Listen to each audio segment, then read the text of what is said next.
नमस्कार, आप देख रहे हैं एप्स 24। मैं हूं आपके साथ राहुल सिन्हा। मध्य प्रदेश की खबरों में आपका स्वागत है। खबरों को देखेंगे विस्तार से।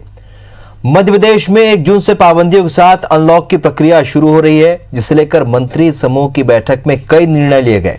इसके मुताबिक 50% कर्मचारियों के साथ सरकारी दफ्तर खुल सकेंगे। पंजीयन और एग्रीकल्चर कार्यालय पूरी क्षमता के साथ खुलेंगे। निर्माण कार्य और सर्विस प्रोवाइडर सर्विस भी शुरू हो जाएगी। शादी समारोह में दोनों पक्षों में 20-20 लोगों को अनुमति मिलेगी। इसके साथ ही दाह संस्कार और मृत्यु भोज में भी 20-20 लोग शामिल हो सकेंगे। शर्तों के साथ आर्थिक गतिविधियां शुरू होंगी। राजनीतिक और धार्मिक आयोजन बंद रहेंगे। मंदिरों में एक समय में 2 श्रद्धालु दर्शन कर सकेंगे। राज्य की सीमाओं को सख्ती यहां पर जारी रहेगी। मॉल और सिनेमा हॉल फिलहाल बंद रहेंगे। 31 मई को फिर से मंत्री समूह की बैठक होगी, जिसमें अनलॉक को लेकर चर्चा की जाएगी।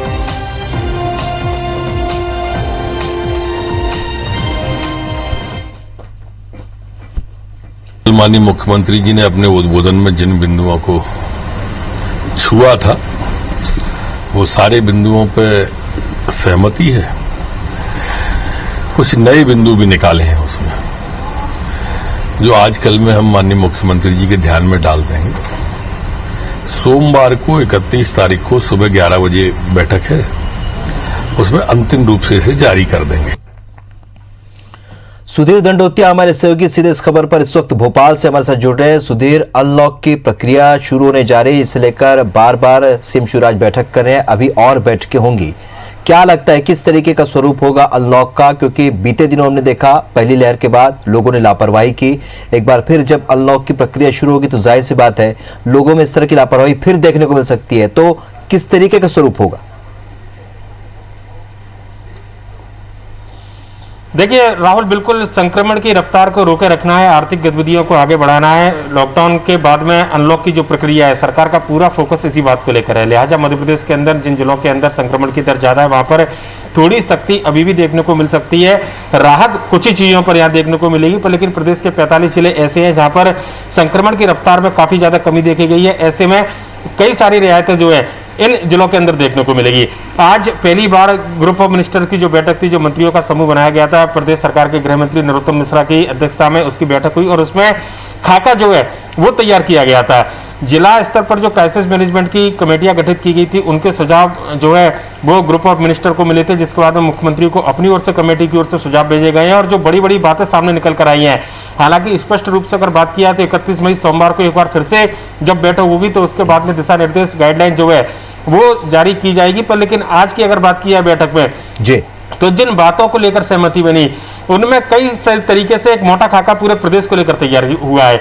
मंदिरों को खोला जाएगा, ये सरकार ने कहीं ना कहीं सहमति इस बात पर बनती हुई नजर आई है। पुजारी के साथ में 2 व्यक्ति मंदिर में जाकर पूजा कर सकेंगे। इसके अलावा अगर बात की जाए तो जो दफ्तर है, अब तक वहां पर 25% कर्मचारी, 10% कर्मचारी और 100% अधिकारियों के साथ में उपस्थिति थी। अब 50% कर्मचारी और 100% अधिकारियों के साथ में एक बार फिर से दफ्तरों को खोला जाएगा। इस बारे में सहमति बनती हुई नजर आई है। इसके अलावा प्रदेश के अंदर पिछले 1.5 महीने से शादी समारोह और जो दूसरे आयोजन थे, उन पर सरकार की ओर से पूरी तरीके से रोक लगाई गई थी। खासकर मई महीने में शादी के कई सारे मुहूर्त निकल कर आए थे, जिनमें सरकार की ओर से ये सख्त गाइडलाइन जारी की गई थी कि शादियों को फिलहाल स्थगित किया जाए। ऐसे में शादी ब्याह के आयोजन को एक बार फिर से सरकार की ओर से मंजूरी मिल सकती है। हालांकि किसी भी बड़े आयोजन पर पूरी तरीके से प्रतिबंध रहेगा, पर लेकिन 20 लोगों के साथ में, चाहे शादी की बात किया या फिर अंतिम जो त्रयोदशी जो कार्यक्रम होते हैं अंतिम संस्कार के बाद में, ऐसे आयोजनों की बात की जाए, इनको सरकार की ओर से छूट दी जा रही है। 20 लोगों को अनुमति दी जाएगी। इस बारे में भी सहमति बनती हुई नजर आई है। इसके अलावा बात करें तो जिम, स्पा, स्कूल, कॉलेज, इनको पूरी तरीके से बंद रखा जाएगा। रेल यात्रा और हवाई यात्रा पहले की तरह सुचारू रूप से जो अभी तक चल रही थी नियमों के तहत, उसी तरीके से जारी रखी जाएंगी। और बॉर्डर पर सख्ती, ये सरकार का फोकस है। दूसरे राज्यों से आने वाले जो लोग हैं, उनकी सघन चेकिंग, उनकी जांच के बिना उनको मध्य प्रदेश के अंदर प्रवेश ना मिले, सरकार इस बात पर भी फोकस कर रही है। हालांकि कई सारे और भी सुझाव हैं सरकार के पास में, जो आज इस पूरी बैठक के दौरान जिन पर चर्चा की गई थी और जिन बिंदुओं पर सहमति बनी है, उन बिंदुओं को मुख्यमंत्री के सामने भेजा गया है। इस पर अंतिम निर्णय प्रदेश सरकार के स्तर पर मुख्यमंत्री शिवराज सिंह चौहान के साथ में जब बैठक होगी मंत्रियों की, उस समय लिया जाएगा। और आज का दिन काफी हम पहली बार बैठक के साथ में एक खाका जो है कम से कम वो तैयार होता हुआ दिखाई दिया है। और पहली बार मध्य प्रदेश में 1 जून के बाद से कहना होगा कि इस शक्ति के बाद से दुकानों के खुलने का सिलसिला शुरू होगा, जिसमें निर्माण कार्यों से जुड़े हुए, कृषि कार्यों से जुड़े हुए संबंधित जो व्यवसाय है उनको पूरी तरीके से छूट देने का प्रावधान प्रदेश सरकार करने जा रही है। इस बात पर मेरी सहमति बनती हुई नजर आई है। लिहाजा अनलॉक जब होगा तो जो बात बताई कि जहां संक्रमण की दर ज्यादा है वहां पर शक्ति दिखे, जहां संक्रमण की दर पर लगाम लगी है वहां पर आर्थिक गतिविधि को तेजी मिले, सरकार ने इसी पूरी प्रक्रिया को अपनाते हुए ये फोकस किया था, जिसमें आज बैठक में इन बिंदुओं पर सहमति बनती हुई नजर आई। चलिए, तो अनलॉक तो होने जा रहा है और सरकार इसके लिए कटिबद्ध भी, क्योंकि लगातार ये कोशिश है कि इस आर्थिक व्यवस्था को सुचारू रखा जाए, लेकिन लोगों को भी तमाम बातों का ध्यान रखना होगा। इस चर्चा के लिए बहुत बहुत शुक्रिया आपका सुधीर। बढ़ते आगे, मध्य प्रदेश में वैक्सीनेशन को लेकर कांग्रेस ने बीजेपी सरकार पर निशाना साधा है। मध्य प्रदेश कांग्रेस ने ट्वीट किया है कि टीके के बिना तीसरी लहर से कैसे निपटेंगे, वैक्सीनेशन अभियान फेल हो गया है। कांग्रेस ने टीकों की कमी के लिए केंद्र और राज्य सरकार की कार्यप्रणाली को दोषी बताया। साथ ही सरकार से सवाल पूछा है कि मध्य प्रदेश में वैक्सीन क्यों नहीं है। कांग्रेस के ट्वीट पर गृह मंत्री नरोत्तम मिश्रा ने पलटवार किया है। उन्होंने कहा कि जब आंखों में पीत दोष हो जाता है तो चांद भी पीला दिखाई देता है। अगर हम इतने गलत हैं तो लगातार जीते कैसे रहें। कांग्रेस आपदा में अवसर देख रही है। कमलनाथ जी सब जगह जा रहे हैं पर जनता के बीच नहीं जा रहे। जब पीत दोष हो जाता है आंखों में तो चंद्रमा भी पीला ही दिखाई देता है। ये पीत दोष ही है कि इन्हें हर काम में कमी ही नजर आई। मुझे नहीं मालूम कि आज तक कभी उनने किसी काम की तारीफ की हो। और कमलनाथ जी, अगर हम इतने ही गलत हैं तो लगातार जीत कैसे रहे हैं। मध्य प्रदेश में वैक्सीन की कमी को पूरा करने के लिए सरकार अब ग्लोबल टेंडर के जरिए विदेशी वैक्सीन भी मंगवाने जा रही है। चिकित्सा शिक्षा मंत्री विश्वास सारंग ने बताया है कि हम वैक्सीन की पूर्ति के सारे प्रयास कर रहे हैं। वहीं कोरोना कर्फ्यू कब खुलेगा, इस पर उन्होंने कहा कि कर्फ्यू खोलने का फैसला जिलों की क्राइसिस कमेटी समीक्षा के आधार पर करेगी। वहीं संविदा स्वास्थ्य कर्मियों की हड़ताल पर मंत्री सारंग का कहना है कि इस महामारी में सबसे ज्यादा जरूरत स्वास्थ्य कर्मियों की है। हम निवेदन करते हैं कि वो हड़ताल ना करें, हम बातचीत के लिए तैयार हैं। माननीय मुख्यमंत्री जी ने यह निर्णय लिया है कि यदि कहीं भी वैक्सीन के इंपोर्ट की पॉसिबिलिटी होती है तो हम उसको एक्सप्लोर करेंगे और हम ये सुनिश्चित करेंगे कि यदि विदेशी वैक्सीन भी मध्य प्रदेश को मिल सके तो हम उसके लिए ग्लोबल टेंडर कर रहे हैं और ये सुनिश्चित कर रहे हैं कि ज़्यादा से ज़्यादा वैक्सीन को हम प्रोक्योर कर सकें। मध्य प्रदेश में अब तक करीब 1 करोड़ लोगों का वैक्सीनेशन किया जा चुका है और इसके बाद भी अब तक वैक्सीनेशन की रफ्तार काफी धीमी है। बता दें कि दूसरा डोज जिन्हें लगना है उनकी संख्या 52 लाख के आसपास है। पिछले दिनों हुई वैक्सीन की कमी के कारण कई लोगों को वैक्सीन लगवाने के लिए परेशान होना पड़ रहा था। वहीं 18+ आयु वर्ग को भी इंतजार करना पड़ रहा है। प्रदेश के 4 महानगरों भोपाल, इंदौर, जबलपुर, ग्वालियर समेत 12 नगर निगम क्षेत्रों में प्री बुकिंग के बाद ही वैक्सीन लग पाएगी। सरकार की ओर से बार बार बदल रही गाइडलाइन के कारण लोगों में भ्रम की स्थिति बनी हुई है, जो वैक्सीनेशन की धीमी रफ्तार का एक बड़ा कारण है। वहीं आंकड़ों की बात करें तो अब तक कुल 1,83,945 लोगों को वैक्सीन लग चुकी है, जिसमें से 45 साल से ज्यादा आयु के 64,87,988 लोगों को पहला और 11,62,834 लोगों को दूसरा डोज लग चुका है। वहीं 18+ आयु वर्ग के 9,57,652 लोगों को पहली डोज दी जा चुकी है। अब तक राजधानी भोपाल समेत पूरे मध्य प्रदेश में 1200 से भी ज्यादा ब्लैक फंगस मरीज सामने आ चुके हैं। वहीं 45 लोगों की जान भी इस बीमारी की वजह से जा चुकी है। प्रदेश में जिस रफ्तार से ब्लैक फंगस के मामले सामने आ रहे हैं, वैसे एम्फोटेरिसिन B इंजेक्शन की मांग भी बढ़ने लगी है। इंजेक्शन सप्लाई की बात करें तो अब तक प्रदेश सरकार ने करीब 7,718 इंजेक्शन उपलब्ध कराए हैं, जिसमें से 1,910 आज भारत सीरम लिमिटेड से मिले हैं। पर एक दिन में एक मरीज को इस इंजेक्शन के करीब 4 डोज लगते हैं। इस हिसाब से प्रदेश में हर दिन करीब 4800 इंजेक्शन की जरूरत है। इसलिए अब तक प्रदेश सरकार जितने भी इंजेक्शन उपलब्ध करा चुकी है वो नाकाफी साबित हो रहे हैं, तो वहीं परिजन इंजेक्शन के लिए परेशान हो रहे हैं।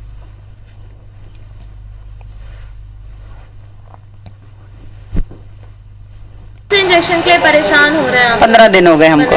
कभी मिली कोई उम्मीद?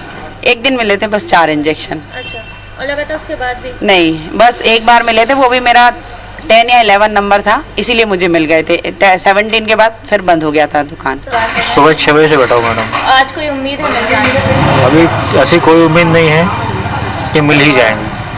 कितने दिन से परेशान होना पड़ रहा है? मुझे 10 दिन होगा मैडम। म्यूको और माइकोसिस के केसेस आए, पर उसमें भी थोड़ी सी हमें ऐसा लगता है कि कमी देखने को मिल रही है।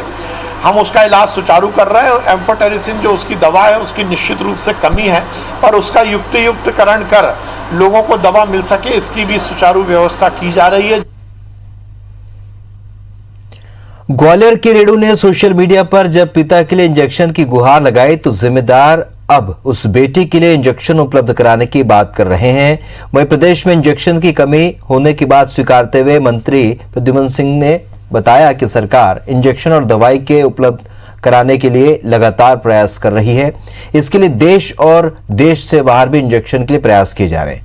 मध्य प्रदेश में ब्लैक फंगस के जितने मरीज हैं उतने इंजेक्शनों की व्यवस्था नहीं है। सरकार पूरी व्यवस्था करने में लगी हुई है। जल्दी ब्लैक फंगस के इंजेक्शनों की व्यवस्था हो जाएगी।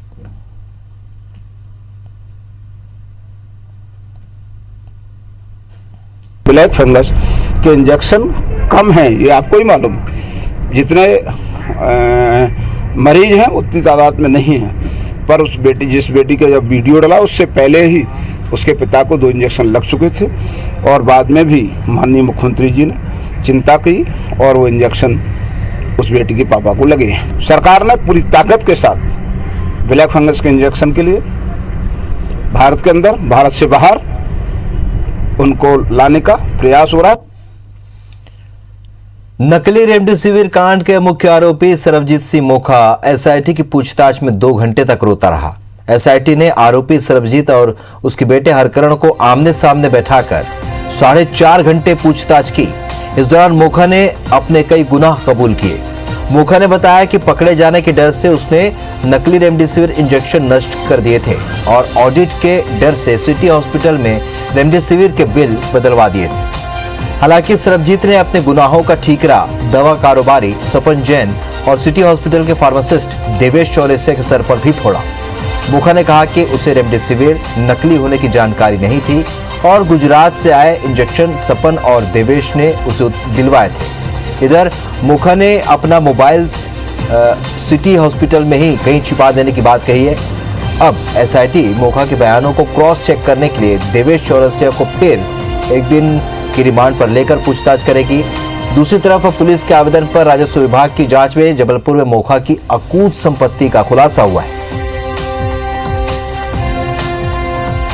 सरबजीत मोखा जब पूछताछ की गई है उसमें जो पुरानी हमारी पता चला था जो कि पुलिस को इन्वेस्टिगेशन में आया उस सारी घटना की तायद की गई है। उसके बयानों में पता चला है कि कैसे इंजेक्शन जबलपुर आए और कहाँ कहाँ लगे और कैसे उनको नष्ट किया हुआ है। ये सारी बातें की तायद हुई है और पूछताछ जारी है। मंडला में कोरोना से हुई मौतों को लेकर बड़ा खुलासा हुआ है। खुलासा किसी और ने नहीं बल्कि बीएमओ सुरेंद्र बरकड़े ने किया है। बीएमओ ने बताया कि सिर्फ नैनपुर ब्लॉक में ही कोरोना से 35 से भी अधिक मौतें हुई हैं, जबकि स्वास्थ्य विभाग के डेली बुलेटिन में कोरोना से सिर्फ 17 मौतें ही बताई गई। बीएमओ का एक ऑडियो सोशल मीडिया पर जमकर वायरल हो रहा है, जिसमें वे नैनपुर के समाजसेवी ओम चौरसिया से मौतों के आंकड़ों को लेकर चर्चा कर रहे हैं। वहीं अब मुख्य चिकित्सा और स्वास्थ्य अधिकारी मामले की जांच की बात कह रहे हैं।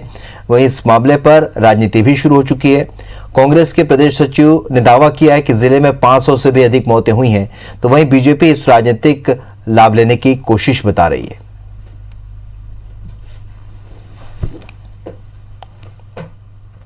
मध्य प्रदेश की खबरों में फिलहाल इतना ही। ताजा अपडेट के लिए आप बने रहिए IBC 24 के साथ। नमस्कार।